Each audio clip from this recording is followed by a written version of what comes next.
Hola, ¿qué tal? ¿Cómo andan? Hola, doctor. ¿Me Hola, profe. escuchan? Me había puesto los auriculares al revés, no iba a andar nunca esto. ¿Qué dicen? Cada vez estoy más viejo, chicos. Estamos. Ay, Dios, qué desastre. Bueno, bien, buenas tardes. Buenas tardes. Bueno, mientras se van conectando, voy a pasar los avisos parroquiales. Mañana tienen clase con la doctora Martín Vela y terminamos los temas. El viernes, en el mismo horario de clase de siempre, vamos a tener una clase de repaso. En esta clase de repaso yo les pido lo mismo que les pedí a los chicos de la comisión anterior. Van a estar todos juntos en el horario de las 6:30, es decir, tanto la comisión 5 como la comisión 6 van a estar en el mismo horario. Yo lo que les pido es lo siguiente. La clase la voy a hacer yo, a repasar todos los temas que entran para el parcial, lo que ustedes quieran. Ahora, les pido que vengan con preguntas puntuales. Y que vengan con preguntas puntuales, porque la clase se va a nutrir de las preguntas. Yo no es que voy a empezar a hablar de algo, sino que voy a esperar que ustedes me pregunten, y si no tienen preguntas, la clase se va a dar por terminada, porque es una clase en la que ustedes, es un espacio para que ustedes puedan sacarse las dudas, pedir explicación sobre algo que no entendieron, nada, lo que fuere. A su vez, lo que les pido sobre las dudas que traigan a la clase de repaso es que sean dudas puntuales. Es decir, no me vengan con, ay doctor, ¿no me explica persona jurídica? Bueno, ¿qué de persona jurídica? Porque a mí me ha pasado esto que me dicen, todo. No, todo no. Para todo ya hubo clases. Temas puntuales, ¿sí? O sea, no vamos a reeditar temas enteros. ¿Qué pasa? Yo no entiendo la responsabilidad de los administradores, yo no entiendo Octavia Murillo, yo no entiendo la costumbre, o sea, cosas puntuales. No me vengan con temas generales, porque es una clase, es un espacio de hora y media para tratar, de sacarnos dudas, ¿sí? Esperen un segundo que les quiero leer las personas que van a estar que me fue informado que están exceptuadas a concurrir y que van a dar en forma oral y virtual. Son Álvarez Cecilio, Andrea Fabiana Bilbao, Oscar Alejandro Buceta, Joaquín Caimi, Carlos Justi, Noelia Quintero, Cristian Samite, Marisol Taborda, Sergio Torrigiani y Milagros Vivas. Esas son las personas que me pasaron hoy de la facultad, que son aquellas que han pedido la excepción para que les tomemos en forma virtual. ¿Hay alguien que quedó afuera de esta lista? ¿No? Ok, no, porque en la comisión anterior sí había quedado una persona afuera. Si alguien quedó afuera, sí, ¿quién está levantando la mano? Carlos, sí. Y yo pensaba concurrir, doctor. Pues le dije Bueno, a la doctora Vela. lo que pasa es que esto... Sí, ¿y por qué me figuras acá? Y porque seguramente yo tenía la sesión, porque, por ejemplo, teoría constitucional la voy a dar oral por el doctor Jiménez. Pero pensaba concurrir, y bueno, para. Está bien, no hay problema. No, eso no es inconveniente. O sea, lo que me preocupa no es si están en la lista y después finalmente van. Me preocupa la inversa. Que Sí, no vayan, no estén en la lista, y por no estar en la lista no reciban el link. Porque estas personas, la facultad se va a encargar de mandarles el link. Sí, Alejandra. Con lo cual, perdón, Carlos. Con lo cual, no hay ningún inconveniente que vayas. Estoy en la misma situación de compañero. Yo voy a presenciar y voy a hacerlo de forma presencial, voy a rendir. Perfecto, bárbaro, escrito. Listo, no hay problema. Perfecto. Sí. No hay ningún problema. Ahí en ese caso no hay problema. El problema se presenta al revés. Que No, ustedes lo voy a dar de forma escrita. Listo, Perfecto. gracias. Les recuerdo... Andrea Bilbao. Bueno, genial. Les recuerdo lo siguiente. El examen es escrito. Lleven varias hojas. Les voy a mandar yo a ustedes, les voy a dar las preguntas escritas en un papelito. ese papelito se puede que se lo quieren llevar, no hay problema, no me preocupa eso. Lo que es importante es que ustedes tengan hojas, lapicera. El otro día no expliqué esto, porque me lo van a preguntar en el examen y prefiero evacuarlo acá. Se puede tachar, se puede hacer un agregado al final, si al releer el examen se dieron cuenta que le faltó poner algo. Se puede invertir el orden de las respuestas, pueden empezar por la última, no pasa nada. Todo eso se puede hacer. Lo único que es importante, dos cosas son importantes. La primera, que pongan el nombre. Es una pavada, pero lo reitero porque muchas veces nos pasa que no tienen el nombre. Pongan el nombre a las hojas, a todas. Y si son más de una hoja, no debiera, pero si son más de una hoja, incluso la buena práctica indica que le pongan un numerito, las numeren, 1, 2. Al final, firman. Se firma la hoja, al final, sin dejar un espacio en blanco. Se terminó y en el renglón siguiente se firma la hoja. Y a su vez,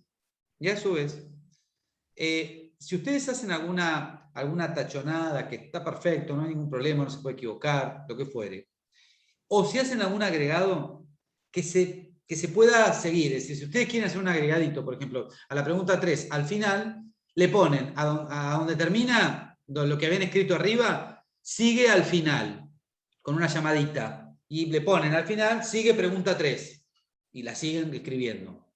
¿Sí? Es una estupidez, pero saca inquietudes. El examen se hace con lapicera, no con lápiz, es otra obviedad que estoy diciendo, pero probablemente es el primer, para muchos puede ser que sea el primer examen escrito en la facultad, entonces por eso estoy dando estas pautas medio de maestra ciruela. Como les dije el otro día, van a poder hacer preguntas, no se queden con ninguna duda de lo que se les está preguntando. Van a levantar la mano, no se van a levantar físicamente del asiento, van a levantar la mano y esperar que el docente o alguno de los docentes que estemos vayamos. Nos vamos a acercar dentro de lo que pueda ser el respeto de la distancia social, ni les tengo que decir que tienen que estar con barbijo, por supuesto, las preguntas infinitas. Llevar el DNI, exacto, dice Natalia, llevar el DNI. Yo igual a ustedes ya prácticamente los conozco a todos. Y a su vez, esto sí es muy importante, no se queden con dudas sobre lo que se les está preguntando. Puede ser que los nervios, ya esto lo dije el otro día, pero es muy importante para mí que ustedes entiendan esto. A nosotros no nos molestan que nos pregunten. Nosotros lo que no vamos a poder hacer es darles las respuestas. Lo que los vamos a hacer es ayudar a encontrarla, la respuesta. ¿Sí? Si ustedes tienen una duda, doctor Lucas, mirá, los inhabilitados son los pródigos, o yo estoy confundido, y yo te voy a decir, sí, eso puede ser que te lo diga que sí. No te voy a explicar, no te voy a decir, bueno, tenés que poner esto, aquello, lo otro. O sí, no, o muchos lo que hacen a veces es, a ver, ¿me puedes mirar esto? Porque tengo duda. No te voy a leer el examen entero, pero puedo leer esta firma, no, esto está mal, te voy a decir. Y no te voy a decir qué es lo que tenés que poner, pero te voy a decir está mal. Entonces, traten de no abusar de esto, porque también vamos midiendo. Si tengo una persona que me levantó la mano 10 veces, tengo una persona que me levantó 3, a la 1/10 de la que la levantó 10 no le voy a ir. Le voy a decir no, te tengo que atender a tu compañero.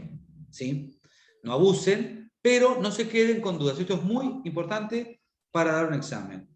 En las cátedras en las que se permite la pregunta, utilicen ese derecho. No sean tontos.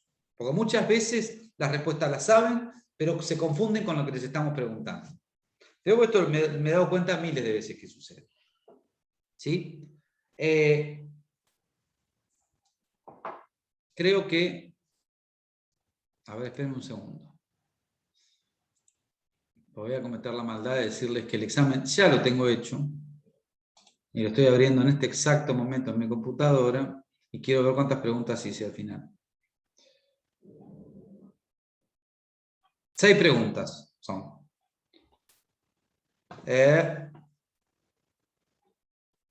6 preguntas y tiene una que es un tipo caso. que es común para para las dos comisiones. Ah, no, al final no lo hice común. Ah, sí, lo hice común, sí. 6 preguntas tiene el examen, ¿sí? Bastante fácil de responderles, aclaro. Voy a cerrar, no es otra cosa que lo comparta por error, te voy a poner otro examen. Sí, me ha pasado, esas pavadas las he hecho siempre. Obvio, por supuesto. Así que Sí, bueno. bueno, nosotros no vamos a decir nada si lo comparten. No, obvio, por supuesto. Lucas, pero yo voy a mirar el video, me voy a dar cuenta. Sí. Lucas, si lo compartiste, regalamos una botella de Maca. Cuenta. No, de añejo. nada. Es Nada, más, nada. es más, yo lo acabo de ver con el reflejo Ah, de no. tus lentes. Sí, me imagino.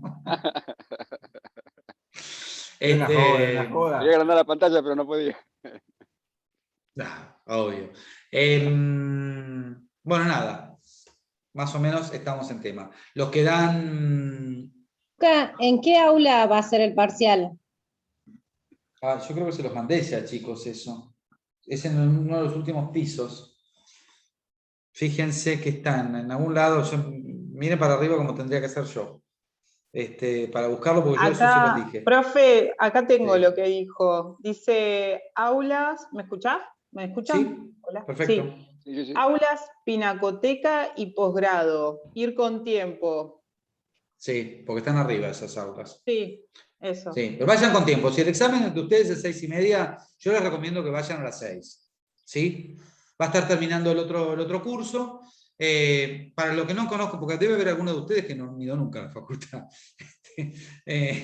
Vayan con tiempo.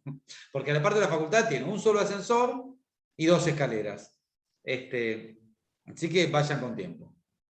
¿Sí? Vamos a tratar de empezar lo más puntual que se pueda. No se olviden que yo tengo que tomar asistencia previamente. Entonces, hasta que se sientan y qué sé yo, lo ideal sería que ustedes a las 6:15 ya estén en el aula. Son 2 aulas, no se amuchen en una. ¿Sí? Nosotros vamos a estar los 5 docentes de las 2 comisiones. Vamos a tener a 2 docentes tomando el oral virtual en la sala de profesores, y los otros 3 van a estar administrando el ingreso y la salida de los alumnos. ¿Sí? O sea que puede estar, tanto ustedes tienen clase con la doctora Chermelli y con la doctora Martín Vela y conmigo, pero puede estar también la escribana Garate o la doctora Bonadíez. Sí, Carlos. Estoy preguntón hoy, ¿eh? No, está perfecto. Pregunta. ¿La puede encontrar o no? Le vamos a dar la opción. ¿Qué es más difícil, el oral o el escrito? No. ¿Son las mismas preguntas? No son las mismas preguntas. No, porque hay que desarrollar un tema, el oral o algo ahí. Tipo, No es para saber, no. No son las mismas preguntas. Bárbaro. Yo, con relación al oral, el oral va a ser, ustedes pueden presentarse con un tema, ¿sí? De alguno de las 16 unidades pueden presentarse con un tema, y eso igual no los exime de que nosotros preguntemos sobre todos los otros temas que están en las unidades. Como son muchos los que están anotados en forma virtual y no podemos estar todo el día, los exámenes van a durar, digamos, tienen que tratar de ser precisos en los exámenes orales. No los vamos a tener 1 hora y media, ¿sí? Como a veces hemos estado. Yo en el cuatrimestre pasado, un día me senté a las 2, en esta misma mesa en la que estoy en mi casa, me senté a las 2 de la tarde y terminé 12:30 de la noche de tomar examen. Eso no lo vamos a hacer, pues no estamos en la facultad, no lo vamos a poder hacer. Así que bueno. Ayer vieron con la doctora Chermelli los últimos puntos de la unidad 15, ¿no es cierto? Vieron responsabilidad y vieron disolución, liquidación. ¿Sí? Es importante que ustedes tengan en cuenta, hoy vamos a ver asociaciones y simples asociaciones, algo bastante sencillo, mañana van a ver fundaciones, más sencillo aún, y vamos a, de esa manera, dar por terminado todos los temas. Yo quiero que de lo de ayer a ustedes le queden 2 ideas, a ver si las puedo, porque es muy importante, no solo porque es importante y es tema de examen, sino porque además es interesante que ustedes lo entiendan esto. Ustedes comprenden que cuando hablamos de disolución y liquidación de las personas jurídicas, estamos hablando de dos cosas diferentes, ¿no es cierto? ¿Sí? La disolución se da por alguna de las causales que establece el artículo 163, ¿sí? Que es la causa que motiva la extinción o el fin de la persona jurídica. Una vez que esa causa se verifica, la que sea, el agotamiento de los bienes, el cumplimiento del plazo, la decisión de los miembros, lo que puede, la sanción por parte de la autoridad de aplicación, la que puede, se abre el íter de la liquidación. ¿Y qué es la liquidación? ¿Quién me lo puede decir? Mientras yo descanso un minuto la garganta. Es cuando venden todos los bienes. Los activos. ¿Para qué? Sí, claro. Para liquidar el pasivo. Claro, Cancelar el pasivo. Se hace la actividad normal, eso. Se cancela el activo y el pasivo. se cancela el activo y se Para cancela el poder pasivo y se pagar las cancela el activo. deudas. Correcto. Se realizan los bienes, correcto, todo lo que están diciendo es correcto. Se realizan los bienes para cancelar Sí, el pasivo. si la sociedad tiene deudas, pero para él a lo mejor no tiene. Bueno. Y después el remanente se reparte entre los accionistas, ¿no? Ya hay remanente. Si hay remanente. Bueno, a ver, vamos a ver ahí. Si hay remanente, ¿cómo decís, Carlos? ¿Qué ocurre? Bueno, que una vez que está liquidado el activo previo pago todas las indemnizaciones, todos los cargos, impuestos, todo, si se liquida el pasivo y si hay un remanente, se debe distribuir proporcionalmente entre los accionistas, los socios, las autoridades. Eso que está diciendo Carlos, ¿es para cualquier persona jurídica por igual, esa regla? No, según, digamos, la cantidad que haya puesto uno de los socios. Por ejemplo, si uno invirtió el 80, a él le corresponde un 80. Lógico, eso sí, el remanente se reparte en función de en la medida del aporte, es correcto. Pero yo estoy haciendo otra pregunta. Las asociaciones Sí. civiles no. A ver, Carlos, explica eso, dale. Y no lo tengo claro, pero las asociaciones civiles me parece que no. Porque no sé, una asociación civil, pongamos que sea un club. Bueno, podría ser, pero no creo que sea pasible de disolución o de liquidación. No, sí, como que no, por supuesto que sí. ¿Sí? Sí. Las reglas generales, esto es una buena pregunta, mirá, es un error que va a dar para una aclaración correcta, está bien. Todas las causales de disolución se aplican para todas las personas jurídicas. ¿Sí? Se aplican por igual. Los efectos luego de cómo se produce la liquidación pueden diferir, dependiendo del tipo de persona jurídica de que se trate. Carlos hace una afirmación que dice: si se trata de una sociedad, el remanente se distribuye entre los socios en atención o en la medida del aporte. Y a su vez dice, si se trata de una asociación, no. ¿Estamos de acuerdo con eso? La asociación fue creada para un fin. Y a ver, sí, dale, seguí. Todas las personas jurídicas tienen un fin. Difiere en las asociaciones con... Sí, el artículo 167 dice conforme al objeto social también. Claro, exacto. El tema es así. En el 180, perdón. Sí, dale, Mario, correcto lo que vas a decir.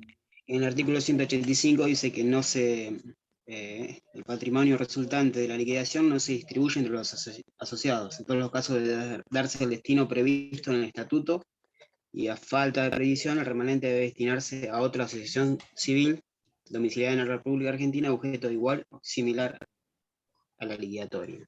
Correcto.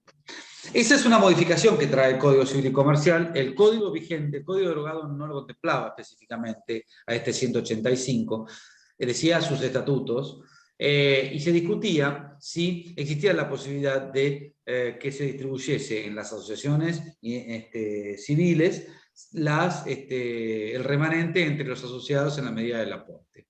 Había quienes sostenían que no y quienes sostenían que sí. Digamos, fundamentalmente estaba ahí el tema.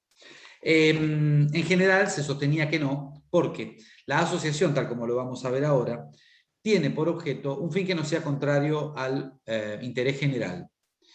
Esto no significa que la asociación tenga un fin altruista, sino que tiene un fin que no sea contrario al interés general o al orden general, ¿sí? En la medida que no afecte a nadie. Lo que no puede tener por objeto una asociación es el reparto de ganancias. No puede tener como objeto que se obtengan beneficios, ganancias, y que al final del ejercicio, contable, se repartan las ganancias entre los asociados, porque en realidad, si eso es así, Profe. no es una asociación, sino que es una sociedad que tiene fin de lucro. Sí.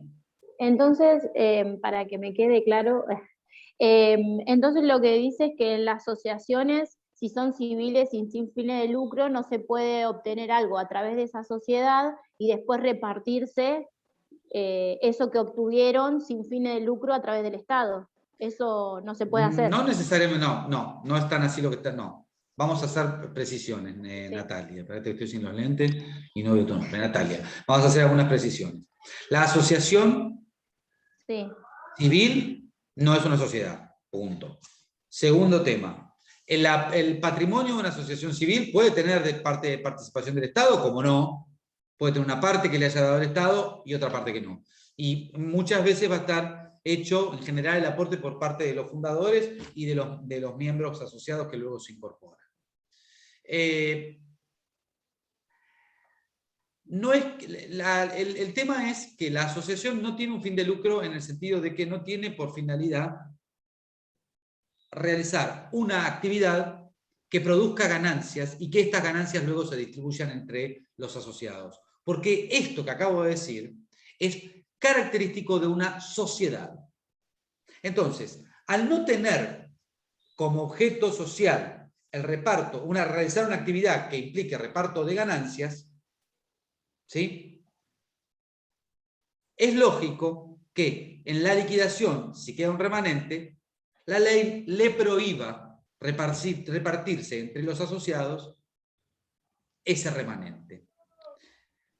Porque es como contrario al objeto social para el cual fue creada la asociación. La asociación no fue creada para repartirse remanente. Porque vos pensás que vos podés haber estado 5 años como asociado en el club, haber hecho un aporte de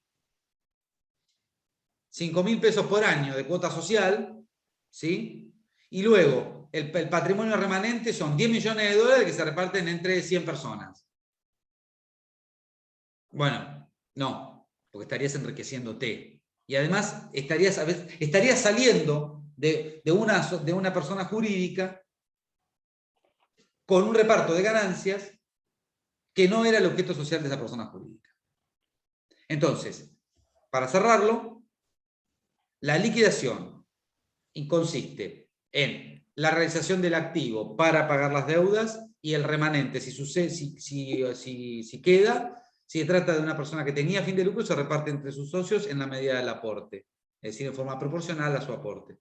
Y si se trata de una persona que no tenía, que sin fines de lucro, la ley específicamente lo resuelve en el artículo 185 para la asociación y el artículo, ya les digo, lo estoy buscando. El artículo 217, Lucas. 217, destino de los bienes para la fundación. ¿Sí? En ambos supuestos, el destino de ese remanente no es el reparto entre los asociados o entre sus miembros o los beneficiarios, sino que va a estar determinado por el estatuto, y si no lo dice el estatuto, el organismo de contralor lo va a asignar ese patrimonio remanente a una persona jurídica similar dentro del país que tenga un objeto social similar. Si mañana se disuelve el club náutico y quedan bienes remanentes, se los darán al club motonáutica, que está al lado. ¿Qué sé yo? ¿Sí? ¿Se entiende esto? Bien, salvo que el estatuto lo prevea de un destino, bueno, los bienes serán, van a ser aplicados para un comedor, qué sé yo, un comedor escolar. Podría ser también. ¿Sí? Eso es muy importante que ustedes entiendan el ITER, la diferencia entre disolución y liquidación. A su vez, la persona jurídica en el íter de la liquidación conserva, no es que al extinguirse pierde la capacidad, sino que conserva la capacidad y sigue funcionando, pero con una única finalidad. Es como que el objeto social es como que se termina y la finalidad de toda la actuación de los órganos de administración va a estar destinada a esa realización. Es decir, acá, así como en su momento nosotros decíamos la semana pasada que la capacidad de la persona jurídica va a estar determinada por el estatuto y el objeto social para el cual, la finalidad para la cual fue creada, por este principio de especialidad, ¿sí? Ahora, este principio de especialidad, además, se ve nuevamente toqueteado, o sea, la capacidad nuevamente se ve limitada una vez que entra en liquidación, porque los únicos actos que puede otorgar la persona jurídica a través de sus órganos son aquellos que sean tendientes a la liquidación. Ya no va a poder realizar actos tendientes al cumplimiento del objeto social, sino actos tendientes a la liquidación. ¿Se entiende esto? ¿Sí? Bien. Este era un tema que quería que quedara bien aclarado. El otro tema que quería que quedara bien aclarado es si comprendieron bien cómo funciona la responsabilidad de las personas jurídicas. La aptitud que le confiere la ley a la persona jurídica de adquirir derechos y de contraer obligaciones tiene como correlato el hacerse responsable, ¿sí?, con su patrimonio frente al incumplimiento de las obligaciones que contrae. Cuando, digamos, el régimen general de la teoría del incumplimiento y de la tutela del crédito consiste en que el acreedor de una deuda tiene derecho a exigir el cumplimiento de su deudor, o bien exigirle al deudor, exigirle el cumplimiento a un tercero a cargo del deudor. Esto es en carácter general para cualquiera. Como así también, frente al incumplimiento, exigirle la indemnización del daño derivado de ese incumplimiento. Esa es la tutela jurídica del crédito en términos generales. Yo a mi deudor, cuando me debe, le puedo exigir que me pague, le puedo exigir que me pague un tercero, pero que lo pague pero a cargo del deudor, o bien, si ya el incumplimiento es, la satisfacción no se obtiene a través del cumplimiento, puedo pedirle la indemnización del daño. Piensen que, si yo, el ejemplo que daba hoy hace un rato en la comisión anterior, si yo tuviera una panadería y ustedes me encomiendan que les haga la torta para una boda, es una obligación de plazo esencial. Yo me olvido de hacer la torta y no se las entrego. Ustedes, como acreedores de esa obligación de la torta, no me van a venir a exigir que les entregue la torta al día siguiente, porque el casamiento ya pasó, ¿sí? Ni tampoco me van a pedir que le pague a la panadería de la vuelta para que haga la torta y se la entregue, porque es una obligación de plazo esencial, y el plazo en el que debía cumplirse la prestación se llama justamente esencial, es determinante para la satisfacción del crédito del acreedor. Con lo cual, lo único que les queda para obtener es la indemnización del daño que han sufrido a raíz de que yo no cumplí. ¿Sí? Esa es la tutela del crédito. Y eso es la responsabilidad. Entonces, vuelvo.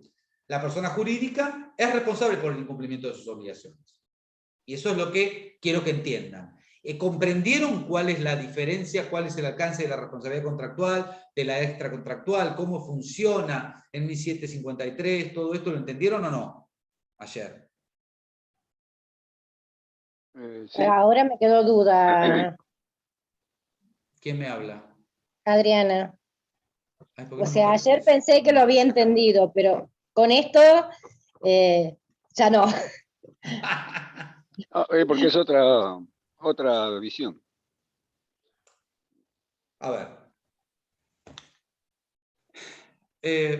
Cuando uno tiene que hacer frente a cuando uno tiene que hacerse responsable, tiene que hacer frente a una obligación, esta obligación puede provenir del incumplimiento de un contrato o de un deber legal, es una obligación preestablecida, o bien puede provenir del incumplimiento del deber genérico de no dañar.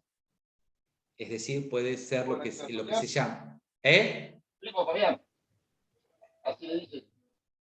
¿Cómo? No escucho. ¿Quién habla? Porque no escucho, chicos. Bueno. La responsabilidad puede ser, entonces, derivada del incumplimiento de una obligación preestablecida, que expresa, que puede estar contenida en la ley, o en un contrato, y esa responsabilidad se la llama doctrinariamente responsabilidad contractual, es decir, es la responsabilidad derivada del cumplimiento de un contrato o de una obligación establecida, o bien la responsabilidad puede ser, como se la denomina académicamente, extracontractual, que es la obligación que emerge del incumplimiento del deber genérico de no dañar. Es decir, no es que he incumplido con una norma expresa de la ley, no es que he incumplido con una cláusula expresa de un contrato, sino que he producido un daño injustamente, ¿sí? Y ese daño debo indemnizarlo. Y esa indemnización tiene como causa, fuente, que he incumplido con un deber que todos tenemos en la sociedad, hasta diría constitucional, que es el deber de no provocar daños. Es decir, el incumplimiento de un deber genérico de no dañar. Frente al incumplimiento de ese deber genérico de no dañar, también genera responsabilidad. Piensen ustedes en esto. A ver. Yo soy un banco, ¿sí? Una entidad bancaria. Tengo como entidad bancaria una sarta de normas, de comunicaciones generales que establece el Banco Central de cómo debo funcionar. A su vez, con mis clientes tengo contratos celebrados. El incumplimiento de las normas que me establece el Banco Central, como así también el incumplimiento de las normas contractuales que tengo celebrados con mis clientes, genera responsabilidad, ¿sí? Por ese incumplimiento.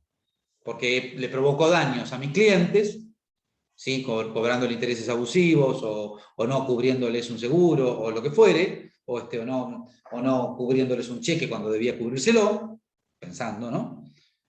Y eso le provoca un daño al cliente. Esa responsabilidad es derivada del incumplimiento de una norma preestablecida o de una norma de un contrato, una norma contractual. Y esa responsabilidad va a ser llamada contractual. Pero puede suceder también que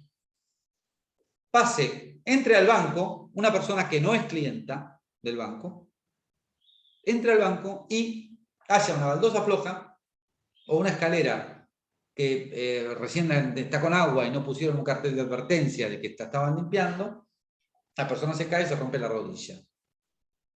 ¿Sí? Y le provocó daños al romperle la rodilla, que los debo indemnizar. La causa fuente de esa obligación no va a ser ni un contrato ni una ley. Va a ser el deber genérico de no dañar. No va a haber habido una norma expresa en la ley que diga, si usted es una entidad financiera y entra una persona que no es cliente y se rompe una rodilla, usted debe indemnizar el daño que ocasiona. No, lo que vamos a encontrar es un deber genérico de no dañar y vamos a ir al Código Civil y vamos a encontrar que uno debe responder por el vicio o riesgo de las cosas de las cuales es dueño o es guardián. Por el solo hecho de ser el dueño o guardián de la cosa. Es como yo, que soy responsable por los daños que ocasiono con mi auto. ¿Sí? Porque soy el dueño de mi auto. Y esto es independiente de si lo manejaba bien o lo manejaba mal. Yo he creado un riesgo en la sociedad y el daño que esa cosa riesgosa en la sociedad produce, yo soy responsable porque me beneficio de ella, porque obtengo un provecho. ¿Sí? Porque es una cosa riesgosa o viciosa, y soy responsable. Entonces, en este contexto es que tenemos que preguntarnos, ¿entienden la diferencia entre esfera contractual y esfera extracontractual, no es cierto? Son esferas académicas hoy en día, les aclaro esto, porque antes en el Código Civil derogado estaban específicamente delineadas porque tenían algunas respuestas diferentes, según que la obligación fuera contractual o fuera extracontractual, la obligación de indemnizar. Hoy en día esas esferas están unificadas desde lo que es la respuesta del sistema, es decir, los plazos de prescripción, la extensión del resarcimiento, todo lo mismo. La única diferencia es que a nosotros nos resulta bastante en esta materia de explicar la responsabilidad de las personas jurídicas, nos resulta bastante seguirla diferenciando porque académicamente se pueden distinguir con claridad, más allá de que luego el régimen es exactamente el mismo. En este contexto de responsabilidad contractual y responsabilidad extracontractual, es que yo les pregunto, ¿Una persona jurídica responde en ambas esferas? Sí. Sí, puede Sí, responder. Perfecto. En el ámbito de la responsabilidad contractual es bastante sencillo, porque la actuación de las personas jurídicas la da la actuación de las personas que lo administran, que son sus órganos, que son sus representantes. Entonces, incluso hasta en el ámbito de la teoría de la representación, que vamos a estudiar en la segunda parte, toda la actuación que desarrolla el representante en ejercicio u ocasión de las funciones, todo el daño que producen, todo el incumplimiento, hace responsable al mandante, ¿sí? En el ámbito del contrato del incumplimiento de obligaciones legales preestablecidas. Es decir, si yo, por ejemplo, a Sergio le mando, celebramos un contrato de representación convencional, un contrato de mandato en el que le digo a Sergio, bueno, Sergio, vos administrame todos mis bienes, ¿sí? Y a su vez, encargate del auto también. Perfecto. Todos los actos jurídicos tendientes a la administración de mis bienes que realice Sergio en mi nombre, interés y representación, no se le van a atribuir a Sergio, se le van a atribuir a mí. Es decir, la actuación del representante, en la medida que sea acorde a la representación, se atribuye al mandante, al representado, no al representante, ¿sí? La actuación de Sergio, si Sergio actúa dentro de los límites del mandato que yo le he conferido, la actuación de todas las obligaciones que asuma en mi nombre y representación se van a atribuir a mí. Y el día que yo no las cumpla, la demanda de cumplimiento me la van a hacer a mí, no a Sergio. ¿Sí? Porque quien va a haber quedado obligado a través de la actuación de Sergio soy yo. Con una persona jurídica en el ámbito contractual pasa exactamente lo mismo. En la medida que el administrador celebre actos jurídicos y obligue a la persona jurídica dentro de los límites de su representación y del estatuto, hay una responsabilidad directa que surge de esa relación de representación.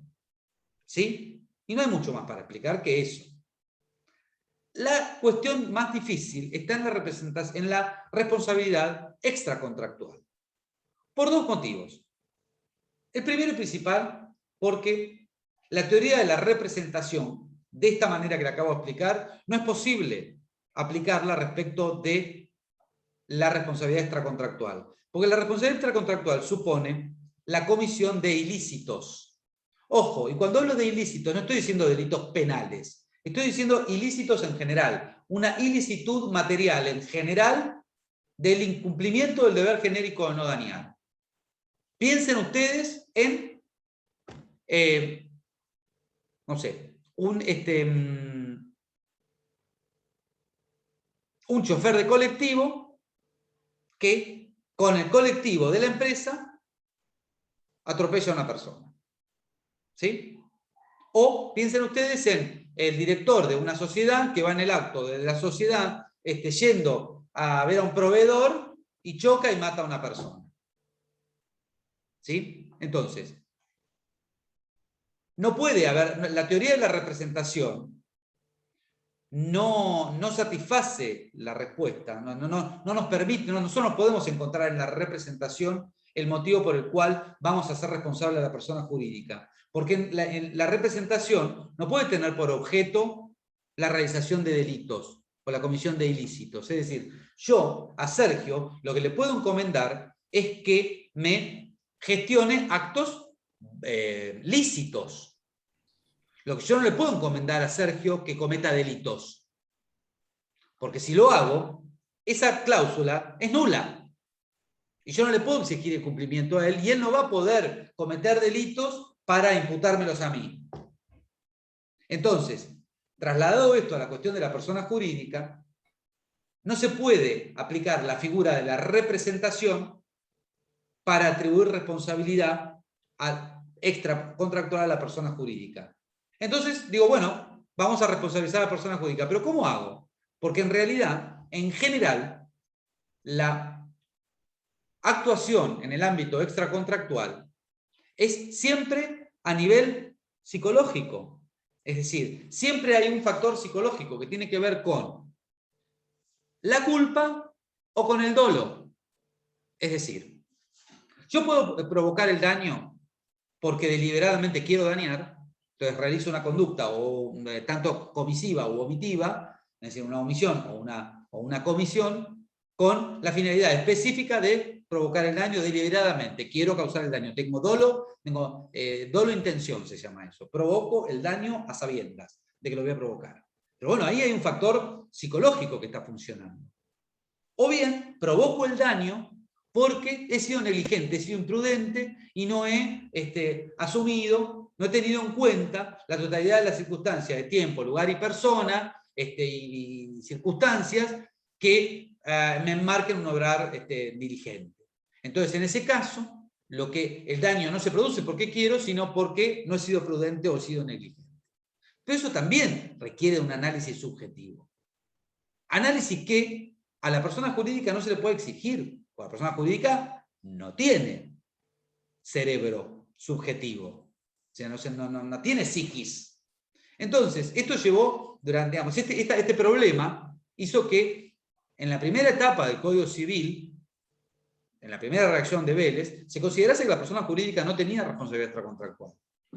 No obstante, se fue entendiendo que esto era, digamos, no era justo, ¿sí? Además que había otros supuestos en los que la responsabilidad no se atribuye por factores subjetivos, sino que se atribuye por factores objetivos, tales como expliqué, lo del riesgo creado, el hecho de ser el dueño de una cosa viciosa o riesgosa, me hace responsable, y no me puedo eximir de responsabilidad diciendo yo no tuve la culpa, yo no quise matarlo. No, para eximirme de responsabilidad, en la responsabilidad que es objetiva, voy a tener que demostrar que hay un hecho, una circunstancia, que fractura lo que se llama el nexo de causalidad, es decir, que quiebra el orden de razonamiento lógico, de lo que acostumbra a suceder del curso según natural y ordinario de las cosas. Es decir, que la culpa es de la víctima, o de un tercero por el cual no debo responder, es un caso fortuito, ¿sí? O es la cosa acusada en contra de la voluntad expresa o presunta. ¿Qué sé yo? Por ejemplo, yo dejo mi auto en el taller para que me lo arreglen, y el hijo del tallerista, el viernes a la noche, lo agarra, sale de juerga, se emborracha y mata a un tipo con mi auto. Si fuéramos a la responsabilidad objetiva directa, yo diría, bueno, yo soy responsable porque soy el dueño del auto. Ahora, ese auto fue usado en contra de mi voluntad, porque yo no se lo presté. Entonces, eso ya no me hace responsable. Ahora, yo no me puedo defender diciendo, no, yo fui diligente, o no tuve intención. No, yo lo único que puedo hacer es lo que se llama demostrar la causa ajena que rompe ese carril lógico de razonamiento. Solamente. Y esa responsabilidad será objetiva. Luca, eso sea la prueba subjetiva. La prueba subjetiva en donde la culpa es la prueba y por ende, de acuerdo a lo que dice la Constitución, ¿no? En la responsabilidad objetiva, la prueba de la culpa no es suficiente para eximirme de responsabilidad. No es suficiente. No. Para eximirme yo de responsabilidad. Sindicado responsable, no, todo lo contrario, no sirve de nada. Yo solo puedo demostrar la no culpa en el caso de que la responsabilidad sea subjetiva, que sea atribuida por culpa o por dolo. Claro. Profe. Sí. Y en una persona jurídica, por ejemplo, un colectivo, ¿no? Se agarra trompada en el colectivo y la persona que es golpeada le hace líos a la persona jurídica y a la persona por agresión, o la persona jurídica responde. ¿Con quién se peleó? Se cortó, ahí no encontré con quién se peleó.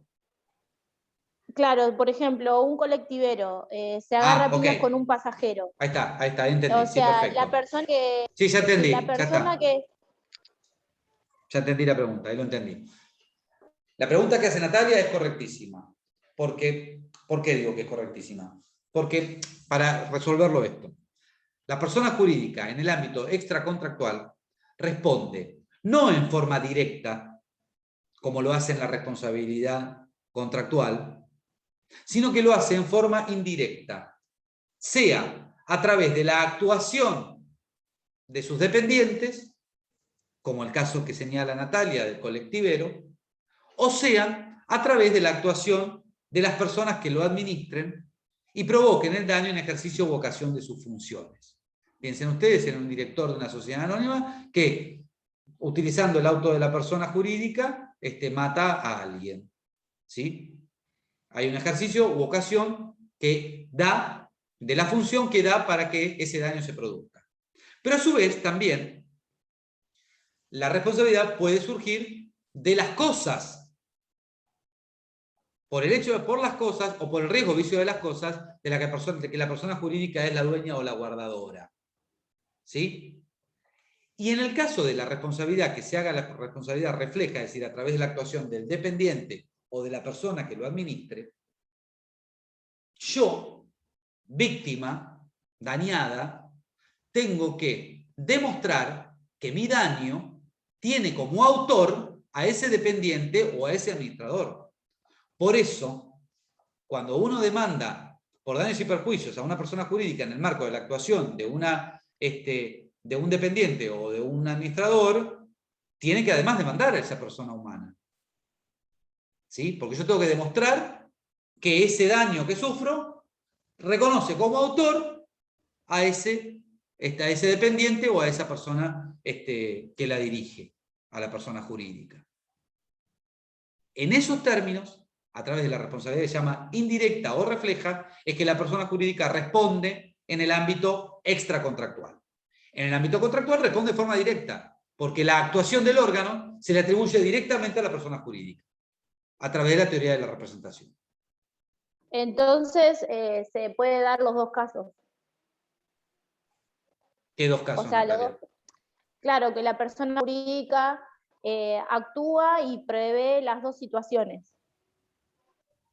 La persona jurídica responde en las quedaba... dos esferas, claramente. Ah, Responde en ambas situaciones. Si vos vas con el auto y te choca un colectivo, vas a demandar al chofer si obró con culpa. Es decir, si pasó el semáforo en rojo. Y a su vez vas a demandar a la compañía de seguro, por supuesto, pero además vas a demandar a la compañía de colectivo por dos motivos. Porque es la dueña del colectivo y porque además es la empleadora del colectivero. Pero la responsabilidad de la persona jurídica va a ser una responsabilidad refleja o indirecta, porque es por el obrar del dependiente, o una responsabilidad objetiva, porque es la dueña del colectivo. Por ejemplo, si el chofer se queda sin freno, es responsabilidad ¿cómo es? De la persona jurídica porque no mandó al taller al colectivo. Exacto. Sí, tal cual. Perfecto, ahí me quedó claro. Eso quería que lo entendieran también, digamos, como que quedara cerrado. Como es un tema un poco complicado, tiene diferentes miradas, así que me pareció que era interesante que también lo remarcara. ¿Estamos hasta acá? Lucas, Sí. una salvedad en cuanto a lo que hablaste. Y el artículo 59, que habla sobre los administradores y los representantes de la sociedad que deben obrar con lealtad. No, y 159. 159. Ah, 159. No, 59, no, 59 es directivas anticipadas. Lo tenía macho. No, Bueno. 159. Es otra cosa. Es decir, Claro. Eso tiene que ver con...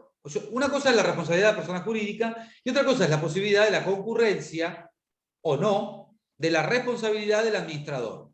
El administrador tiene un deber de comportarse con diligencia y con lealtad con relación a la persona jurídica. Esto implica que tiene que cumplir con una suerte de estándar de buen hombre de negocios y tiene que,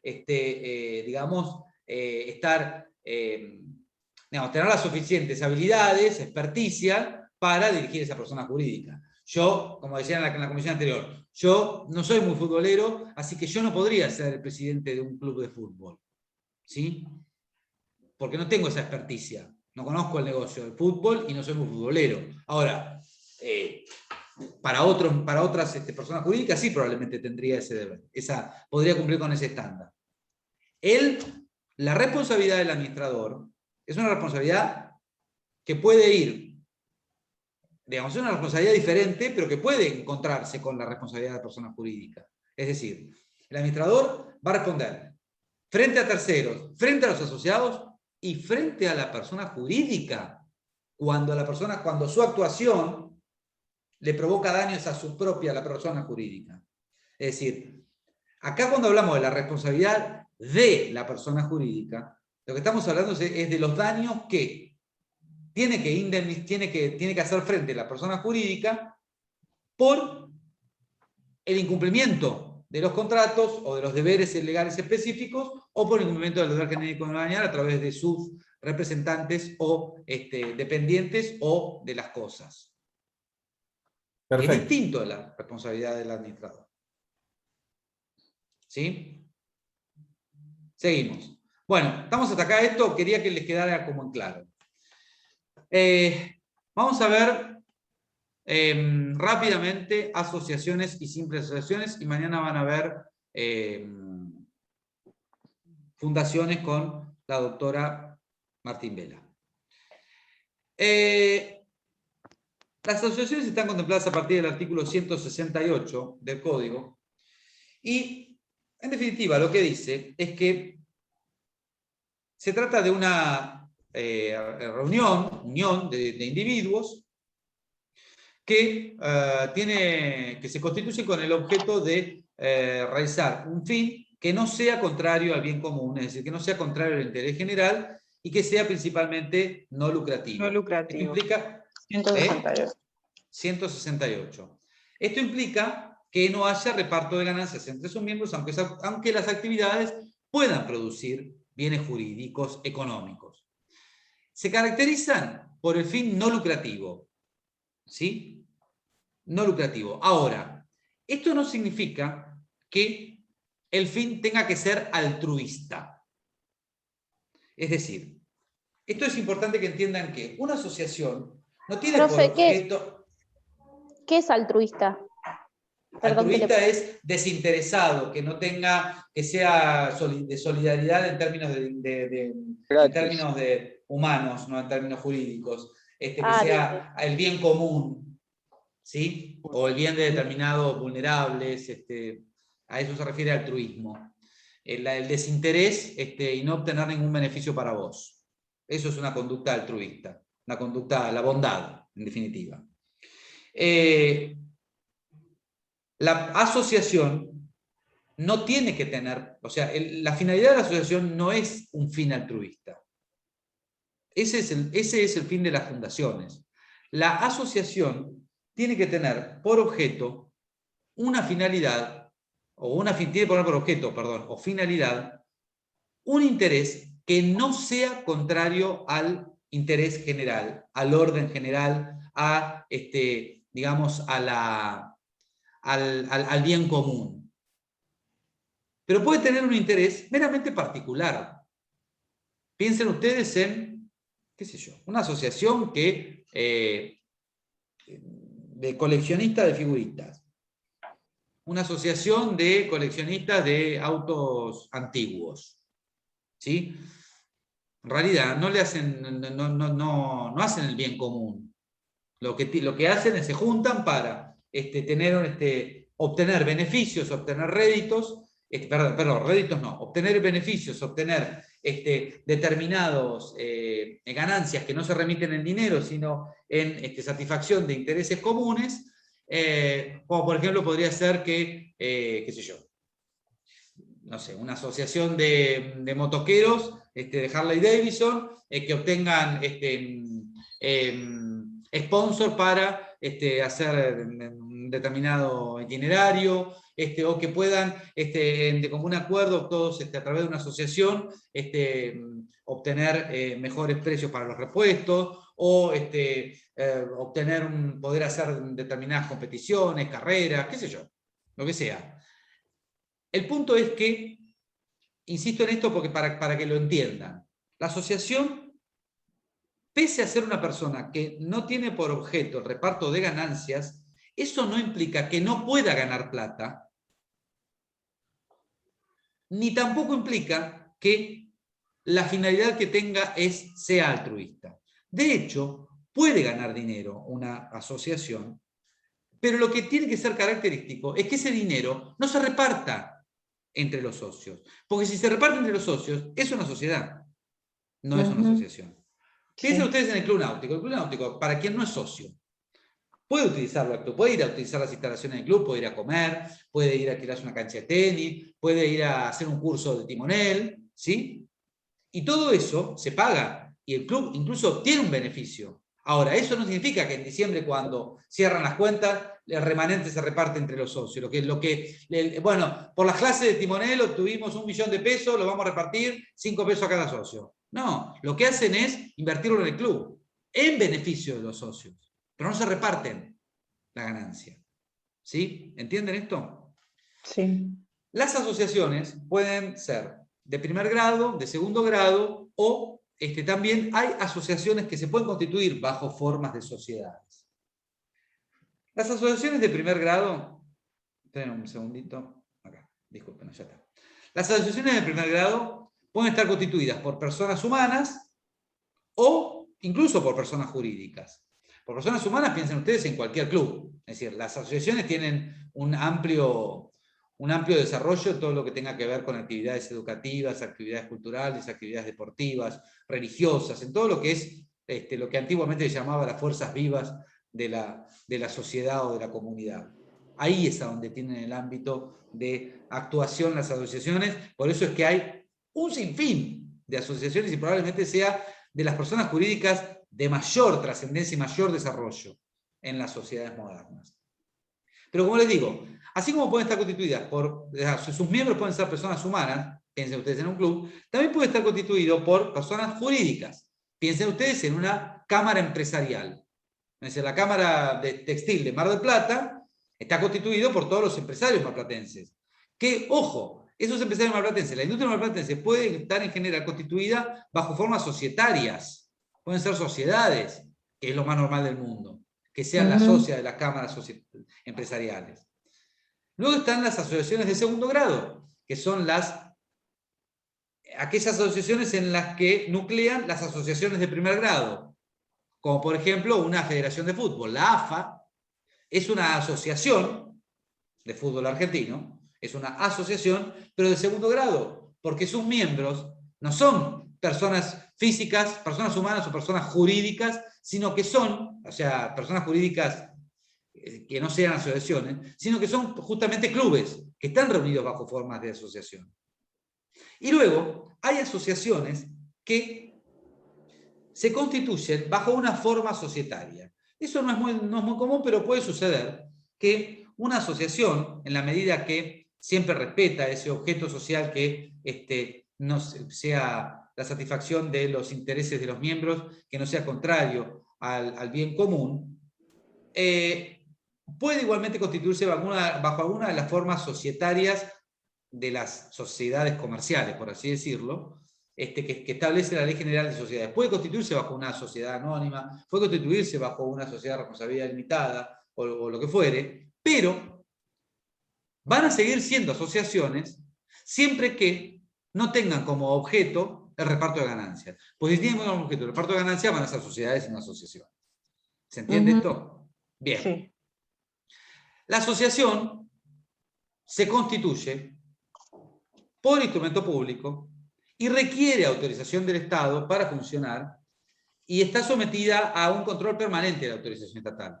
Fíjense el artículo 169 que dice: el acto constitutivo de la asociación civil debe ser otorgado por instrumento público e inscrito en el registro correspondiente una vez otorgada la autorización judicial para funcionar, ¿sí? Y hasta la inscripción se aplican las normas de la simple asociación. Es decir, la constitución es por instrumento público, inscripción y autorización del Estado para funcionar.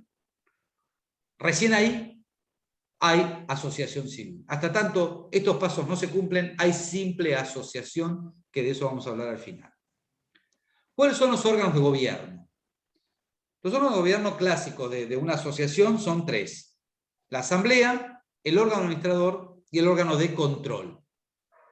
La asamblea es el órgano deliberativo, me trabó la lengua, deliberativo máximo, que está conformado por todos los miembros de la asociación y tratan los temas generales, la vida general de la sociedad, de la asociación, perdón. Es decir, es el órgano máximo, es el que fija digamos, los lineamientos generales de para dónde quiere ir, cuáles son las obras que se quieren realizar, cuáles son las modificaciones que se quieren introducir. Es decir, todo lo importante lo tiene que decidir la asamblea.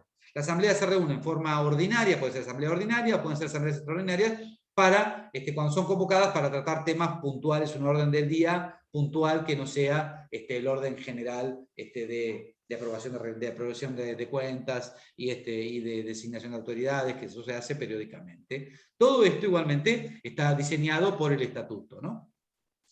De acuerdo al artículo 178, todo miembro que tenga su cuota al día y que haya cumplido con todas sus obligaciones como tal, tiene derecho a participar con voz y voto en la asamblea. Luego está el órgano administrador, que dependiendo de la envergadura, de la importancia y de la complejidad que va a tener la asociación, puede ser un órgano colegiado o una sola persona, dependiendo, insisto, esto de lo que esté diseñado en el estatuto. El administrador es nombrado por la asamblea, ejerce el mandato de forma permanente, digamos, por el lapso que es nombrado. Hago una aclaración idiomática. Nunca pongan lapso de tiempo, porque los lapsos son siempre de tiempo, es una redundancia, decir lapso de tiempo. Sigo adelante. Entonces, ejerce mandato de forma permanente, dentro de ese lapso que ha sido designado, y acata y ejecuta las órdenes que le ha impuesto la asamblea. Fíjense, el artículo 171, que dice que los integrantes de la comisión directiva deben ser asociados, ¿sí? Y el derecho de los asociados a participar de la comisión directiva no puede ser restringido abusivamente. Esto significa que el estatuto puede ejercer algún tipo de limitaciones para que los asociados sean miembros de la comisión directiva. No obstante, este ejercicio no puede ser, este derecho no puede ser ejercido abusivamente. Uno podría decir que el estatuto tiene que establecer que para ser administrador hay que tener determinada antigüedad, determinada edad, o si la asociación tiene una expertise determinada, tiene que, por ejemplo, ser un profesional de determinada materia, digamos. En la medida que eso no sea ejercido abusivamente, está bien esa restricción. El estatuto debe además definir cómo funciona el órgano colegiado, cómo se establecen y cómo se dividen las funciones, teniendo por lo menos presidente, tesorero y secretario.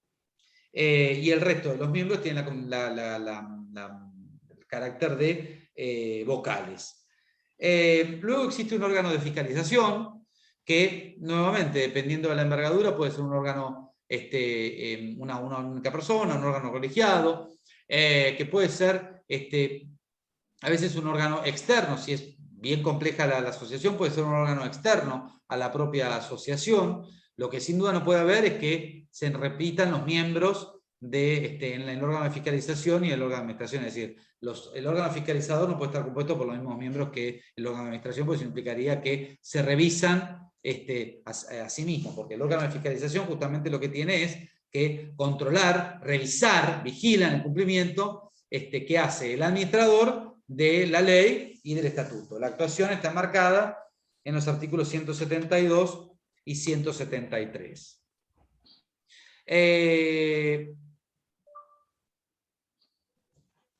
Perdón, era mi teléfono. Quiero ir a apurarme un poco. Perdón, el teléfono me está hablando. Callate, estúpido.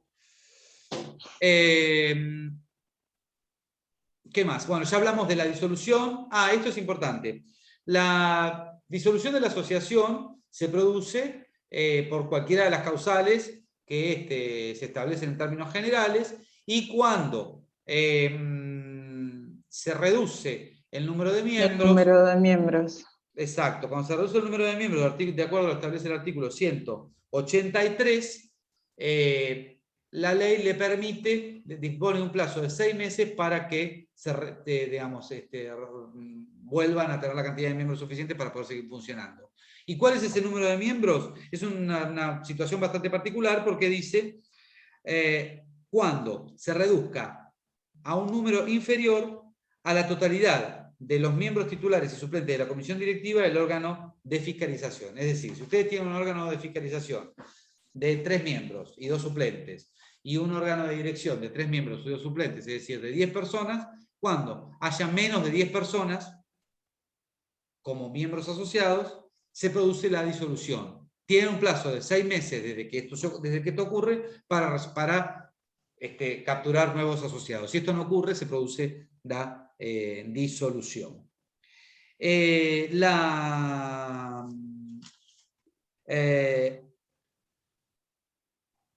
A ver, ¿qué más me queda decirles de la asociación? No mucho más. No mucho más. ¿Alguna duda hasta acá? No. Ok, bien. Sí, esto. El artículo 181. Los asociados no responden en forma directa ni subsidiaria por las deudas de la asociación, lo cual es obvio, porque esto tiene que ver con lo que hablábamos la otra vez en el artículo 141, 142 y 143 de la división de la personalidad, es decir, la diferenciación de la personalidad entre la persona jurídica y la persona de sus miembros. Y la responsabilidad de los socios está limitada al aporte, ¿no? Es decir, al aporte que se comprometieron a constituirla o a las cuotas y contribuciones que luego fueron haciendo. Y el administrador no responde por las deudas de la asociación, lógicamente, salvo que se trate de uno de los supuestos en los que incurra en responsabilidad personal, es decir, sea por le produzca daños que excedan el cumplimiento del estatuto, o bien se trate de una actuación en los términos de inoponibilidad que ya vimos del 144. Y el artículo 191 específicamente dice que en caso de insuficiencia de los bienes de la asociación, si el administrador... No, perdón, estoy confundiéndome. Esto era para simples asociaciones. El procedimiento básicamente es eso. ¿Estamos hasta ahí? Simples asociaciones ahora. Las simples asociaciones son asociaciones que, en cuanto a que se trata de nucleamiento de personas que se juntan para satisfacer un objetivo que no sea contrario al interés general, en eso es exactamente lo mismo. La diferencia es que se trata de personas jurídicas que tienen una envergadura diferente, es decir, no tienen tanto desarrollo patrimonial o tanto desarrollo con tanta trascendencia, con lo cual no obtienen la autorización del Estado para funcionar. Y se las llama, por este único motivo, simples asociaciones. Constituir una asociación y registrarla y obtener la autorización del Estado para funcionar es algo, un proceso largo y costoso, ¿sí? Cuesta dinero hacerlo, porque hay que contratar profesionales que armen todo el entramado de la asociación. Por eso es que cuando estamos frente a asociaciones pequeñas, como un comedor de una escuela, una asociación cooperadora, una sociedad de fomento, es muy probable que no obtengan la autorización del Estado para funcionar, pero que sí constituyan una simple asociación, que para eso es necesario que se constituya a través de un instrumento privado con firmas certificadas, o bien a través de un instrumento público.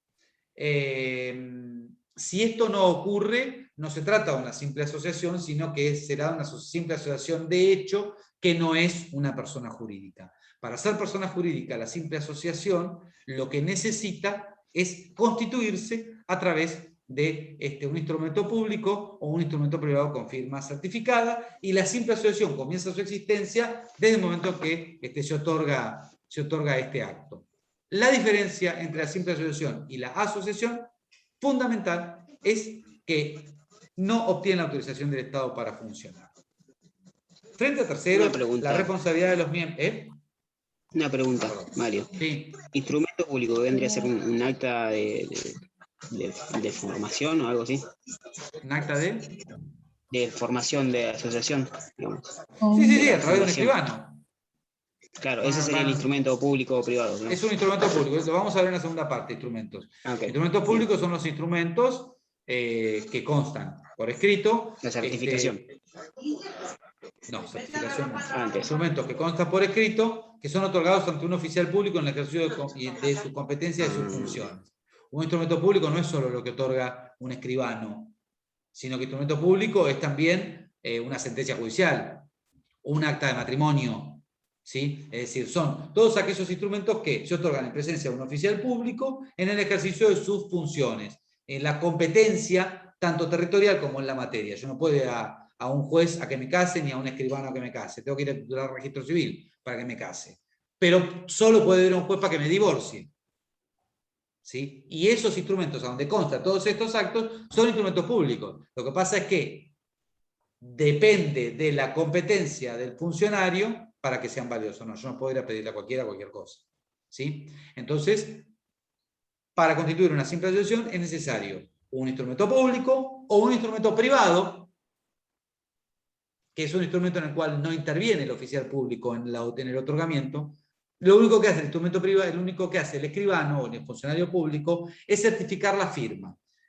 La distinción entre instrumento público y instrumento privado con firma certificada es que en el instrumento privado el funcionario no interviene como fedatario del acto. No interviene otorgando el acto, no es parte del acto.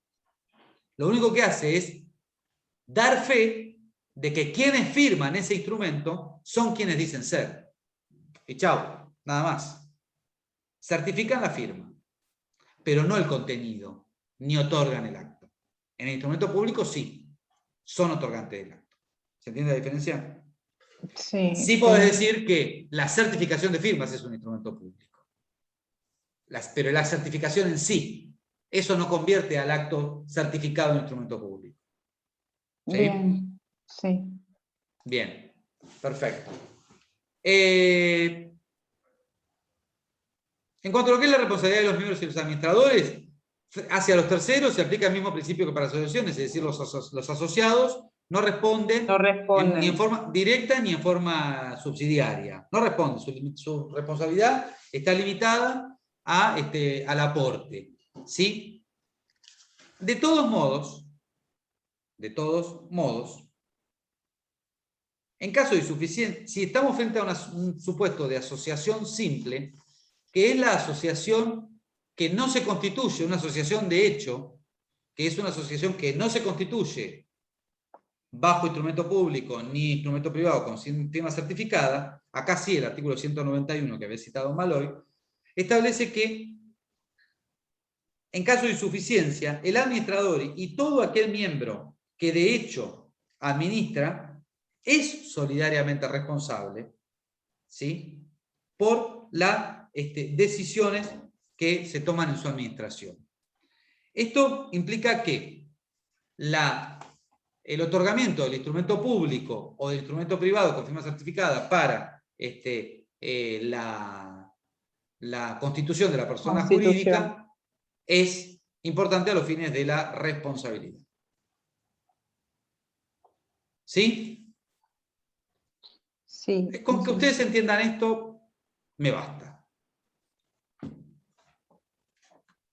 Hay igualmente en el campus PowerPoint y clases anteriores, por si les quedó algún tema en el tintero. Mañana tienen fundaciones y el viernes hacemos el repaso, ¿sí? Sí. ¿Alguna duda? No. Bueno.